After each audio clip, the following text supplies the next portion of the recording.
que la enzima se produzca, pero que tenga defectos estructurales, que altere la afinidad por el sustrato. Entonces también estas son las que a veces no se reconocen desde el inicio.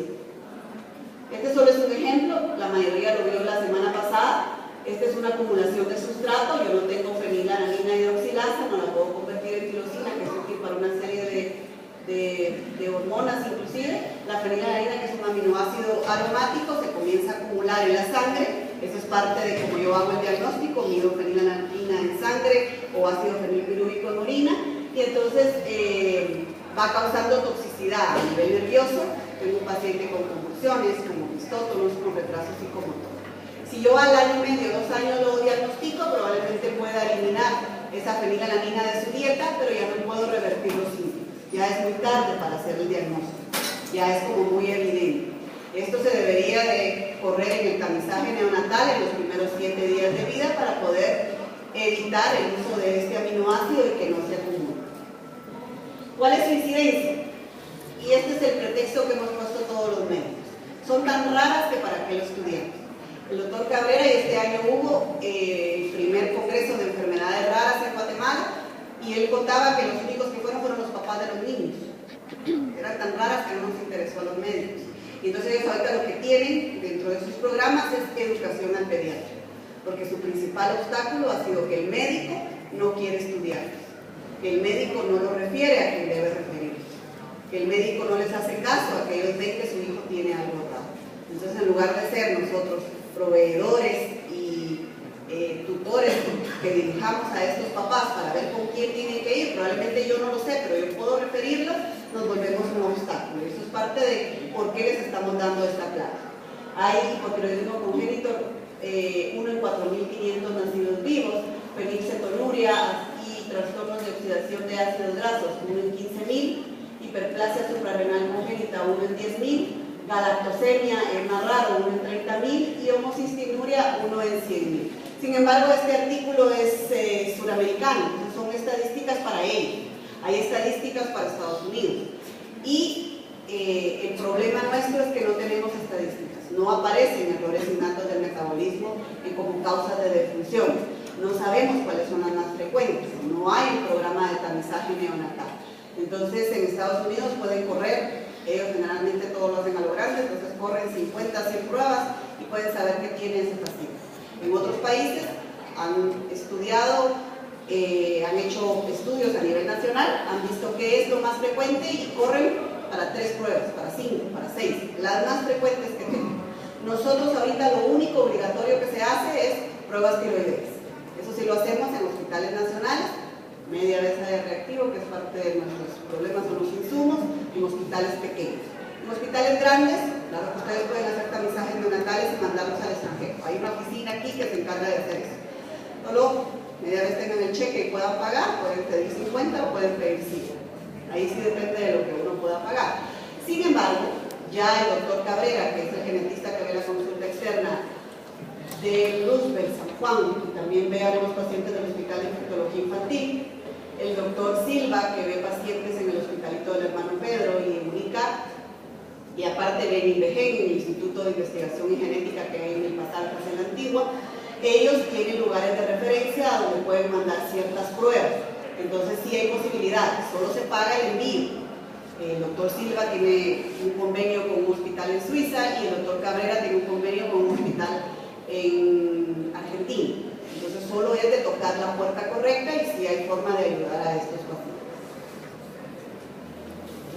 Esta es la estadística, es algo viejita, pero es la que tenía el doctor Cabrera, solo para que vean, en 1960 ni se pensaba en esto. Yo creo que nosotros estamos por aquí todavía. Y esto ha ido aumentando, cada vez se descubren más errores innatos del metabolismo e inclusive hay muchas enfermedades del adulto que ya se considera de carga genética. El cáncer tiene carga genética, la diabetes tiene carga genética, la hipertrigliceridemia tiene carga genética. Entonces sí deberíamos de pensar a saberlo y es un lenguaje que tenemos que empezar a manejar. Usted lee un artículo y le dice, sí, es que hacemos marcadores genéticos, tal cosa, se mide tal otra, pero como no conocemos el lenguaje, esa parte del artículo nos la saltamos y pasamos a la siguiente. Entonces no debería de ser así. Para hacer más fácil su tratamiento hay 3 tipos y los clasificamos según la molécula que se sintetiza. La primera es el grupo 1, es aquellas moléculas que tienen metabolismo de moléculas complejas. La característica es que son síntomas permanentes, progresivos y que no están relacionados con la dieta, porque no es un bloqueo de la vía metabólica, no es un sustrato que se va a acumular, sino que son enfermedades de depósito. Es una enzima que le falta lisosoma o sustancias que se acumulan en el peroxisoma que van a causar la alteración. Y entonces aquí tenemos una enfermedad de Gaucher, donde yo lo que acumulo es glucocerebrósidos, no tengo la enzima que los degrada. Miren el abdomen de este niño, tiene una hepatosplenomegalia severa. Llegan a los hospitales y generalmente empezamos con problemas infecciosos, problemas linfoproliferativos y pocas veces se le hace consulta al genetista. Entonces es bien importante que está bien que investiguemos todo, pero entonces investiguemos todo, también hagámosle una hojita, porque lo que uno hay que hacer es una hojita genética y el genetista lo llegará a evaluar. Es algo tan sencillo como esto. Y sobre todo, el investigar antecedentes familiares, ellos son hermanos. Entonces como que no puede ser tan común que se repitan algunas enfermedades. Lo primero es sospecharlo. Puedo medir, puedo ver células de Gaucher, puedo medir en leucocitos actividad de la glucocerebrosidasa, que va a estar disminuida, puedo hacer estudios de inmunohistoquímica en fibroblastos, pero tengo que confirmarlo a través de estudios genéticos. Estas son mucopolisacaridosis, que si las vemos también aquí en Guatemala, son niños que no nacen con estas facies, pero que en el camino la mamá le dice, mire cómo se le está poniendo de dar a la carita a mi hijo. Es algo bien característico, entonces a veces es útil que le digan, mire señor, usted no tiene una foto de recién nacido y tráigame la hora, pero yo no le veo la alteración, pero las mamás son muy acuciosas en cuanto a eso. Luego son pacientes de talla corta, tienen deformidades óseas, cuello corto, protuberancias, frente amplia y hay tratamiento. En ambos casos ya hay tratamiento de reemplazo enzimático aquí en Guatemala. Entonces la idea es que yo puedo cambiar el pronóstico a este niño si lo reconozco. En el grupo 2 sí ya tenemos los que son bloqueos de vía metabólica, es de acumulación del sustrato y este sustrato es tóxico para el paciente. ¿Qué voy a tener? Puedo tener un periodo asintomático. El primer mes de vida el niño estaba bien, al mes empieza a vomitar, comienza con irritabilidad, hipertonías, movimientos raros, y entonces ahí puedo sospechar. Puedo tener problemas metabólicos, acidosis, hipoglicemia y elevación de amonio. Aquí se incluye cualquier trastorno en aminoácidos o intolerancia a los azúcares. ¿Qué tengo que hacer? Detectar qué es lo que se vuelve tóxico para el paciente y quitárselo de la vida. El problema es que se lo tengo que quitar de por vida. Que tengo que buscar fórmulas especiales que no tengan ese aminoácido que le hace daño al paciente. Entonces sí cuesta conseguir el alimento y es muy caro para el paciente, pero se puede hacer. Y cambia totalmente el pronóstico de nuestros pacientes. Entonces solo para que se den una idea de cómo ha cambiado, de qué tan lejos estamos de los países desarrollados, ahorita el Congreso Mundial de Errores Innatos del Metabolismo, que se está llevando también a cabo en Inglaterra, ahora todos allá. Ahorita el tema central es qué hacer con los adultos, con estos niños que fueron diagnosticados y ahora son adultos jóvenes que ya quieren tener hijos, que ya son una fuerza laboral. ¿Qué hacer en el próximo paso de proveerles dieta? Por ahí van ellos.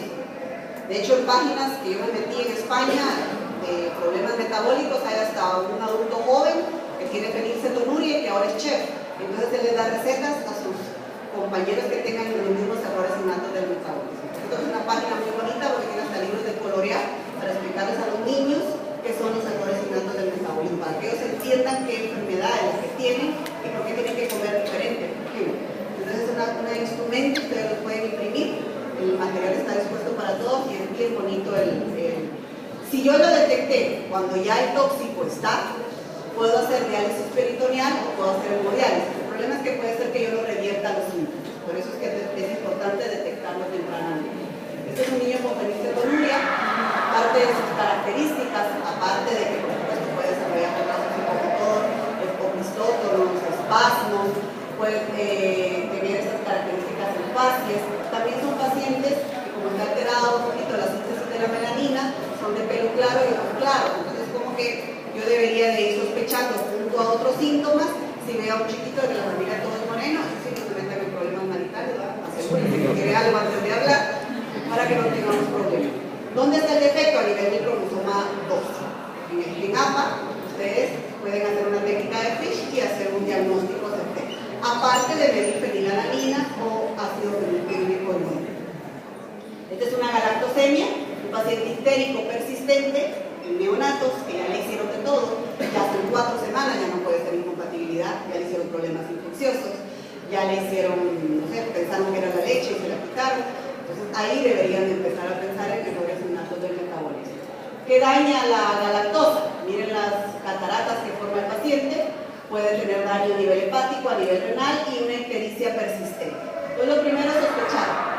¿Qué estudios bioquímicos puedo hacer? Puedo medir la lactosa o la lactosa 1-fosfato en sangre y en orina, puedo medir la actividad de la lactosa 1-fosfato o transferasa en tejidos, pero tengo que confirmar la mutación, ¿sí?